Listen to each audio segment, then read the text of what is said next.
କୁନି କୁନି ପିଲାଙ୍କ ସହିତ ଖେଳ ଖେଳୁଛନ୍ତି ଶିକ୍ଷା ଅଧିକାରୀ। ବିପଦ ସଂକୁଳ ସ୍କୁଲରେ ଚାଲିଛି ଶିକ୍ଷାଦାନ। ଏଥିପ୍ରତି କାହାର ନିଘା ନାହିଁ। ଇଏ ହେଉଛି ଶିକ୍ଷା ବ୍ୟବସ୍ଥାର ନଗ୍ନ ଚିତ୍ର। ଏହି ଘଟଣାଟି ଘଟିଛି ଜଗତସିଂହପୁର ଜିଲ୍ଲା ଏରସମା ଶିକ୍ଷା ମଣ୍ଡଳ ଅଧୀନ କୁଞ୍ଜକଟି ଉଚ୍ଚ ପ୍ରାଥମିକ ବିଦ୍ୟାଳୟରେ। ଦେଖନ୍ତୁ ଟିକେ ଏହି ବିଦ୍ୟାଳୟକୁ। ଏଠି ରଙ୍ଗ ମାରି ରାଜ୍ୟ ସରକାରଙ୍କ ରାଜକୋଷକୁ ଖାଲି କରାଯାଉଛି, କିନ୍ତୁ ପ୍ରକୃତ ଏହି ସ୍କୁଲ ଘର ସମ୍ପୂର୍ଣ୍ଣ ବିପଦ ସଂକୁଳ ଥିବାବେଳେ ଏହି ସ୍କୁଲରେ କିପରି ପିଲାମାନେ ପାଠ ପଢ଼ୁଛନ୍ତି ତାହା ଅନେକ ପ୍ରଶ୍ନବାଚୀ ସୃଷ୍ଟି କରିଛି। ଏଠିକାର ବିଓ ମହାଶୟ କ'ଣ କରୁଛନ୍ତି? କୌଣସି ସ୍କୁଲ ପରିଦର୍ଶନ କରୁଛନ୍ତି ନା ନିଜ ଅଫିସରେ ବସି ମୋଟା ଅଙ୍କର ଟଙ୍କା ନେଇ ପାନ ଖାଇ ଧୂଳା ଉଡ଼ାଉଛନ୍ତି? ଏହି ଘଟଣାକୁ ନେଇ ବୁଦ୍ଧିଜୀବୀ ମହଲରେ ଅନେକ ପ୍ରଶ୍ନ ସୃଷ୍ଟି କରିଛି। ଦେଖାଯାଉ ନ୍ୟୁଜ୍ ପ୍ରସାରଣ ପରେ ଶିକ୍ଷା ବିଭାଗ କେବେ ଚିତୁଛି।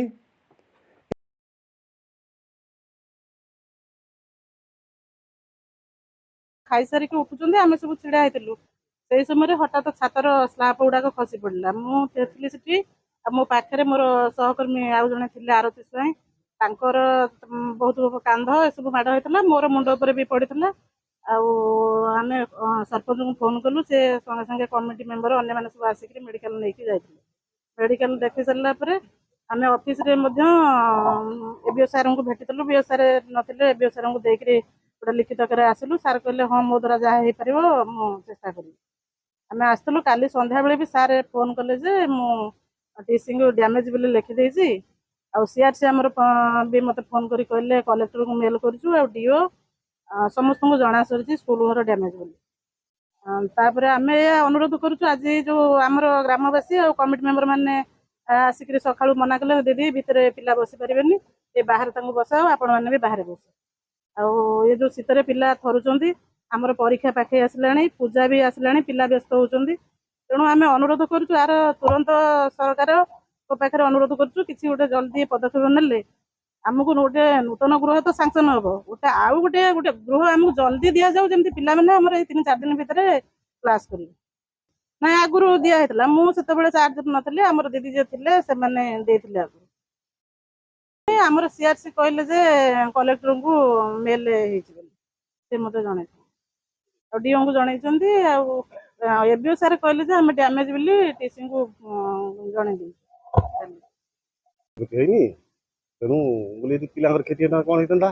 ତମେ ତୁରନ୍ତ ସ୍କୁଲ ବନ୍ଦ କର ଏବଂ କ୍ଲାସ୍ ବନ୍ଦ କର, ଉପରସ୍ଥ ଜିନିଷକୁ ତମେ ଶିକ୍ଷା ଅନୁଷ୍ଠାନକୁ ଜଣାଅ। ଏହା କହିକରି ଆମେ ଗାଁର ସମସ୍ତ ମୁରବୀମାନେ, ତାଙ୍କ କମିଟି ମେମ୍ବରମାନେ ସମସ୍ତେ ଏକତ୍ରିତ ହୋଇକରି ଯେ ବର୍ତ୍ତମାନ ଏ ଶିକ୍ଷାନୁଷ୍ଠାନ ବନ୍ଦ କରିବା ଚିନ୍ତାଧାରା କରୁଛୁ। କାହିଁକି ନା ଯଦି ଛାତ୍ରଟା ଯେତେବେଳେ ଭୁଷୁଳୁଛି, ବର୍ତ୍ତମାନ କିଏ ସୁରକ୍ଷିତ ନୁହନ୍ତି? ଟିଚର ସୁରକ୍ଷିତ ହେବେ ନା ପିଲା ସୁରକ୍ଷିତ ହେବେ? କରିବା ପରେ ଦିଦି ସେଠି ଥିଲେ, ଦିଦିଙ୍କ ଉପରେ ଯେତେବେଳେ କହିଲା ସେତେବେଳେ ମୋତେ ଫୋନ୍ କଲେ। ଗୋଟେ ଥେଲି ପାଖରେ ଆସିଲା ପରେ ଦେଖିଲେ ତାଙ୍କ ମୁଣ୍ଡରେ ପଡ଼ିଛି।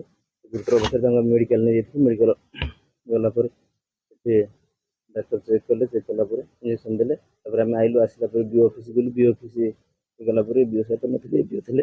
ଏବିଓ କହିଲେ ଠିକ୍ ଅଛି, ତାକୁ ଦେଲୁ, ଗୋଟେ ଲେଟର୍ ଦେଲୁ, ଲେଖିକିରି ଆମେ ଦେଲା ପରେ ହେଲେ ଆମେ ପଦକ୍ଷେପ ନେବା କଥା ନେବୁ। ତାପରେ ଆପଣ ଦେଖୁଛନ୍ତି ଘର କେମିତି ଜରା